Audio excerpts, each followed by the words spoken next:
Campside Media.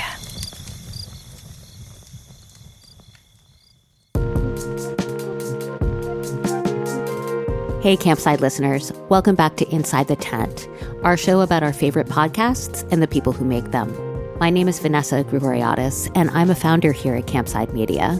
But today, I'm just going to be introducing Adam Hoff, a founder of Campside Media as well. And he's going to be talking to Sean Flynn, one of our most prolific hosts, about the project they did together called The Bering. The Bering is one of my personal favorite projects. Adam was the producer who just needed to bring this to life, and Sean absolutely killed it. So please take a listen. And if you want more exclusive content or behind-the-scenes anecdotes from our shows, make sure you go to joincampside.com to become a free member of the Campside community. That's joincampside.com. Okay, here's the interview. Obviously, I love The Bering. It's, one of my favorite projects I've ever worked on. And we go way back on it. Like, we were working on it as a film idea based on an article that you wrote for GQ. Yeah. And then I had ripped out of GQ and put in a binder when I was in law school. And I dreamed one day of producing it as a film. And when we started Campside, it was one of the first calls I made was like, do you think it could be a podcast? And you said, yes, absolutely. And I was always curious, why were you so confident that an adventure story that takes place almost entirely in one night could lend itself to a podcast? How'd you know, like, so decisively in the moment? I hadn't actually listened to a whole bunch of podcasts, but I had listened to Matt's Over My Dead Body. And that was sort of like my introduction to the podcast world.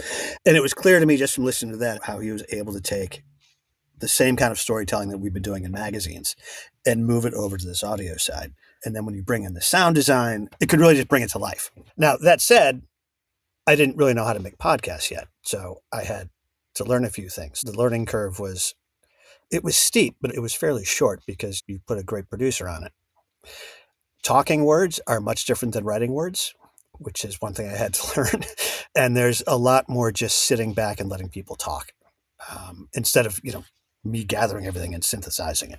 So yeah, that was kind of a rambling answer. No, it totally makes sense. And I think for me, what I was drawn to, first of all, we had the ability to make stuff in audio, which coming from TV and film, that was in and of itself really exciting. So I just went straight to the story that I loved the most. But I think it was the challenge. I'd never heard somebody do a so-called adventure or rescue podcast in audio. And so that was something that we were really excited about. I think the immediate challenge was, how do you maintain the suspense around sort of honestly who lives and who dies and those kinds of conflicts when the very nature of a podcast is that you will hear people talking in hindsight? Like, what was the approach to that? The beautiful thing about this is, and this is why it was such a great story, is you didn't just have a shipwreck, you also had a rescue. And the rescue was so effective. You get 47 guys in the water. They all should have been dead. And they only lost 5, which was kind of astonishing. So within our universe of characters, and I don't mean to sound cold about it, but there were only 5 people who were dead. And I think there was enough general suspense of assuming that somebody's going to die. And yet we don't know who it is yet, because the rescue it should have been impossible, really. There wasn't enough time. There wasn't enough fuel. These guys were too far away. None of this ever should have happened. So just in that, I don't think impending death was the only sort of suspense. No, I agree with that for sure. That was what surprised me in the making of it, is I thought like we would have to hang our hopes on the people being in the water. Can they get to them in time? Who will be able to save them? Who makes it? And I think there was so much more mystery in the story than I expected, even as someone who'd lived with it a long time and thought about dramatizing it. How did it happen? How do these things happen? What is it like to be on these boats to begin with? I think there was just so much more characterization. And that is why a lot of people sort of think it's very novelistic. And I think it lends itself so well to, a screen adaptation, is that you have all these pockets you can go into. So I totally agree with that. One thing that seemed clear to me when you started working on it in audio is that the passage of time from when you first reported it was an asset, not a liability. Is that how you felt as well? Yeah, absolutely. So for people on both sides of it, both on the ship and the people who did the rescue. It was for a lot of them like the most traumatic thing that's ever happened to them. Obviously for the people who are in the water, but also for the guys who were trying to get them out of the water.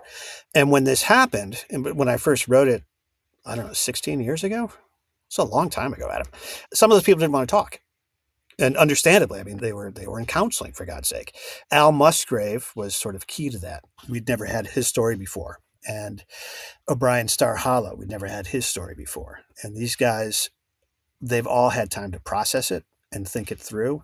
They were all treated as heroes when, as they would say, and it's not false modesty either. I mean, they were just doing their jobs. So sort of emotions had time to both settle and get sorted out. And the same with the other side, too. We were able to track down some crew members we couldn't find years ago, and they'd also been through the whole processing stage. That said, someone like Eric Haynes, who was a pretty big character in that, he still doesn't listen to it. He's gotten to the point where he can talk about it, but he doesn't want to listen to it. Wow, yeah, and Eric is a huge character. And obviously we're making the assumption that people listening to bonus content about this show probably have heard it. I heard the Bering, which is, of course, an Audible original. We should point that out. And for these characters, I mean, so you just mentioned three, and I think they're all three worth talking about for different reasons. But Eric, he wound up becoming essential, I feel, in the story. And he's sort of this linchpin of the people. When we pitched it, we thought of it as three arenas. You have the people on the boat, the Ranger, and you have the people on the Coast Guard cutter, the Monroe, and then you have the helicopter pilots who are going to be called into action. So you have these three kind of arenas.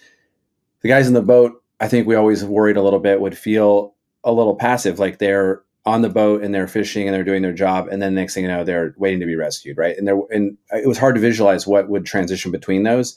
And Eric, I think, as somebody who stepped up as a leader and sort of as a man of action, he became this really essential character. How did you discover that? Was it just in interviewing him, or was it an act of writing where you're like, we need that character? Like, walk people through the process of how you figure out like an A story lead character. Yeah. So he was the lead on the boat in the original story too, the original magazine piece. And I found him just going through a list of survivors. And he was one of the ones that I talked to 16 years ago. And it was clear then, it's so most of the guys, and we go into this at some length in the show, people like Kenny Smith, the guys who worked in the factory, these aren't sailors by any stretch. Eric, on the other hand, had been working on boats for years. He was seasoned. He was a veteran. He'd worked on a lot of different boats, and he was up with the maritime professionals. I mean, he was a cook, but he was still a guy with a lot of serious sea legs. He was also the second most senior guy who'd survived. You know, they lost the captain and the first mate and the chief engineer. They had the assistant engineer, Rodney, but he didn't want to talk all those years ago. He's another guy who had to work through a lot of issues. But Eric did. Eric wanted to talk. He's very level-headed. He was a guy who'd been sober for a very long time, which was a big deal for him personally, but it also gave him this sort of clarity to be able to look at what was happening around him and not get rattled, which was, no one knows how you're going to behave when your boat is suddenly sinking in the middle of the Bering Sea. But Eric had the presence of mind just to keep everyone calm, at least as calm as he could. Yeah, makes sense. And O'Brien is a character, again, for people listening, like there's an article that was beautifully written, one of my favorite articles ever that Sean wrote in 2008. And then the podcast is all these years later. And O'Brien's a character who in the article, he almost serves as a before and after type of a situation. It's like he's on the first team to go in and he's this machine-like diver who's rescuing people, but we're waiting for Abe, the rookie, to come in, right? And that's in my sort of dramatized version of this. It's like O'Brien will be a quick character who sort of serves to just build tension as we get to Abe, the rookie diver. But then in the podcast, O'Brien just becomes this character that's so memorable because of the interviews and his empathy for the people that he's saving. And was that an interesting experience, like the audio bringing someone to life in that way? Because I think as purely plot, you're seeing him one way. As like a 360-degree character who comes to life through his own telling, he becomes something totally different. And I remember being a real joy for me. I was just curious what that was like for you. Same thing. I mean, I didn't get to talk to him back in 2008, but he was kind of delightful. It's just when he talked about, what it's like being in the back of that helicopter, can't see anything. And he brought this empathy and, where appropriate, some humor to it. He wouldn't go into it, but I suspect it's something that's been He's been sorting this out for a long time too, sorting out what he does and what the point is, and some other things he just didn't want to go into. But he's a very thoughtful guy, in addition to being, a machine. I remember asking somebody once what kind of projects to focus on in audio, which ones to avoid, and somebody sort of made a quip that was like, avoid astronauts, fighter pilots, soldiers. Anyone Right. who's been taught to like have that stiff upper lip, like don't put your emotions on your sleeve, be as much of a cyborg as you can be, right? And this project is littered with people who are in the Coast Guard and fly helicopters, and yet almost every character is so memorable, and you bring so much out of them in terms of their personality, whether it's accessing their emotions, humor. Did you get lucky that all these people are so 360-degree characters, or do you think that's an approach that the team used, or is it both? Like, how do you get such good tape, as we call it, out of people who aren't known to be blabbermouths? Oh God, man! This is going to sound like such an asshole answer. This is what this is for. This is Inside the Tent. I think I was told it's designed to elicit asshole answers that our audience can enjoy. Beautiful. I discovered 30 years ago that, and it's weird because I'm actually fairly shy, but I discovered years ago that people will tell me terrible things. They will just open up to me. I don't know if it's because if I know how to listen, if I know how to ask the right questions, if I'm patient, I don't know what it is, but interviewing people, I've been able to follow those sort of emotional cracks. What they did was amazing, but how they felt about it was even more amazing. And you're right. I mean, to get these guys, all of them got emotional at some point, every single one of them. And they're not supposed to do that. So it was nice that it was a relief really, and kind of flattering that they were comfortable enough with us to open up, to let that side of themselves come out. Timmy Schmitz and Al Musgrave are not people who would wear their emotions on their sleeves typically. Right. Well, and I think, you don't like to brag about yourself. I know you well. And so it's very difficult to get you to even receive praise, let alone talk about, but this is what people want to know, is like how you do this stuff. And I think, if I remember correctly, you have a history of some of these guys, right? Where they've stayed in touch over the years. Yeah. Do you feel like that's a big part of it? Especially if we think about, Kenny and Joey, I've been giving them short shrift in this interview right now, but obviously these guys, they poured their hearts out and let the whole world into what they felt like at the time, what they feel like today. But you've stayed in touch with these guys, right? Do you feel like there's trust that has to be earned in that way? Like, how do you get someone to get to that point with you? It's not just one interview, right? You have to be a real human, I would imagine, over a period of time. So yeah, I did stay in touch with them sporadically, and I tried to stay in touch with some other folks who didn't work out. Yeah, I think that was part of it because they knew the work that I'd done the first time, but it's also, I usually don't have the luxury of multiple interviews or the luxury of years. I have certainly more time than I did when I was, as a magazine writer, I had more time than I did as a newspaper writer, but it was still nowhere near the time that we have for audio. And books. So yes, I think this time around it did help that I'd been through this rodeo with most of these guys once, and they saw the end result, and they felt like they could trust me. Yeah. And do you, you mentioned that this is, for years you've been interviewing people. I remember you told me once that your whole career, you've been interviewing people on the worst day of their life. And for the listeners that don't know, Sean is the person who would write the definitive pieces for GQ on like Boston Marathon bombing, Captain Phillips, all these incredibly ripped from the headline stories that people remember well, usually tinged with tragedy, if not outright disasters. This story has tragedy, but it also has triumph. Do you feel like the celebratory aspect, there's like sound bites, greatest, rescued, cold water, blah, blah, blah. There's ways you can sort of characterize this, but at its heart, it was a story about people saving other people. Do you feel like that helped you for what was a long production process, a lot of work? Do you think you need that now in your storytelling? Do you have to have the triumph that goes with the tragedy? Writing about so much death eventually takes its toll, and you just start to silo stories off into their own little space. But then eventually you run out of space, and there's too many dead people. And I had to take a break from it for a while. I wrote a book about peacocks. So, which everyone should go buy. It's called Why Peacocks? An Unlikely Search for Meaning in the World's Most Magnificent Bird. And it's not really about peacocks, but there are peacocks in it and one on the cover. But yeah, and so one thing that I really liked about the Bering is that we didn't end it. And this was, I believe, your idea initially. We didn't end it where you would typically end it, with just, hey, they rescued everybody and now let's go home.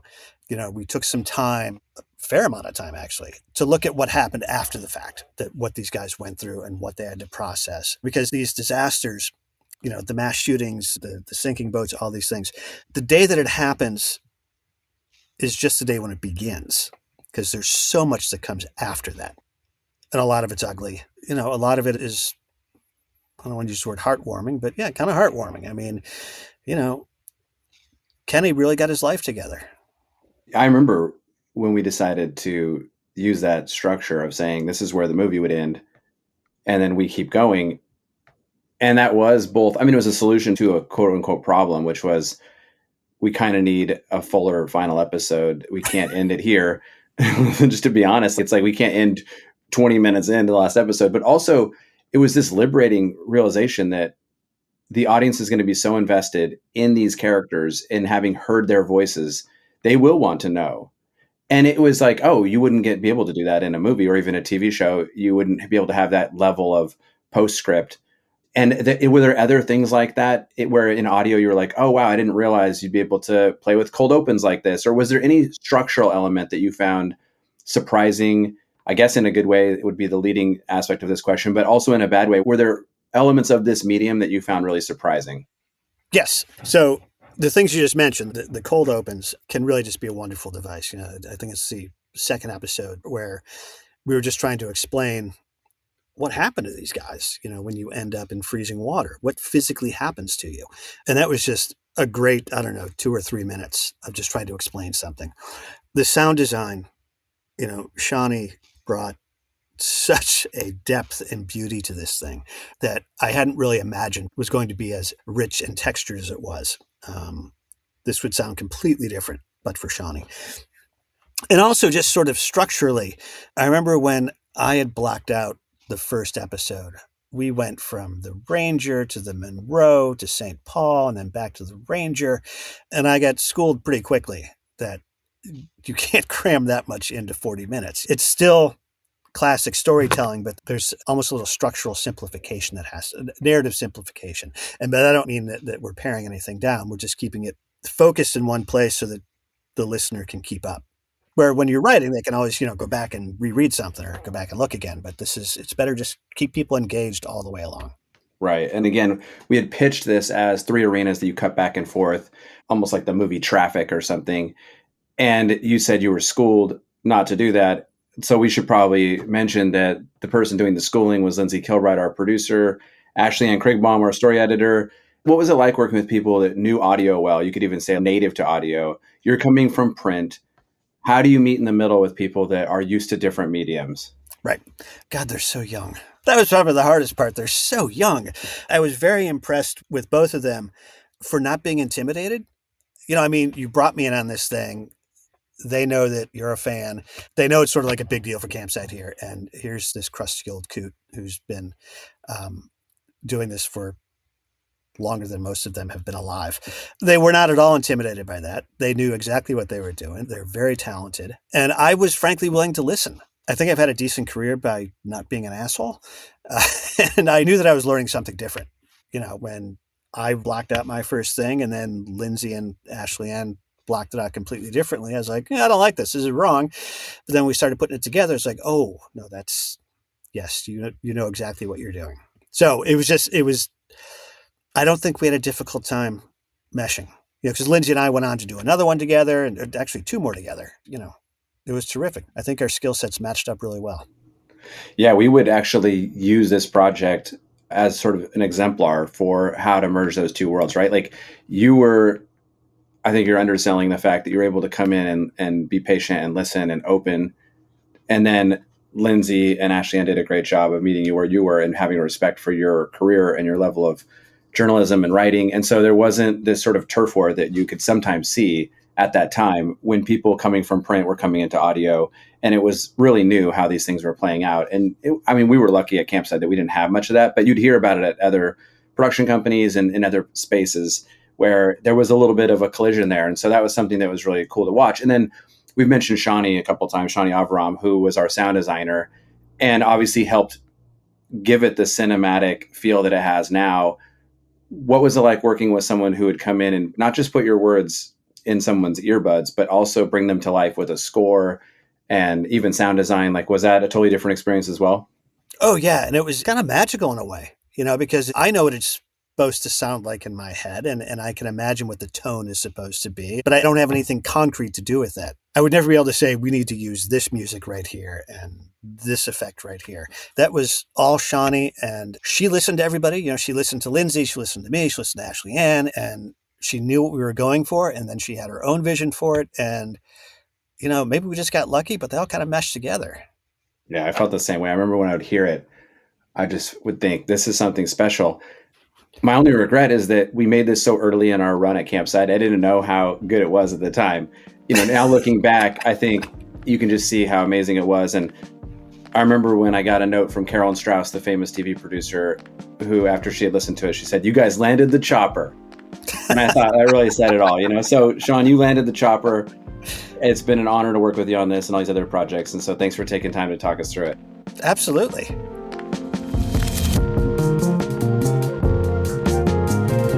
Thanks so much to Adam Hoff and to Sean Flynn. And thank you for listening to Inside the Tent. If you haven't already, please go to joincampside.com to become a free member of the Campside community. You can hear about all our different shows there, past and present and future. That's joincampside.com.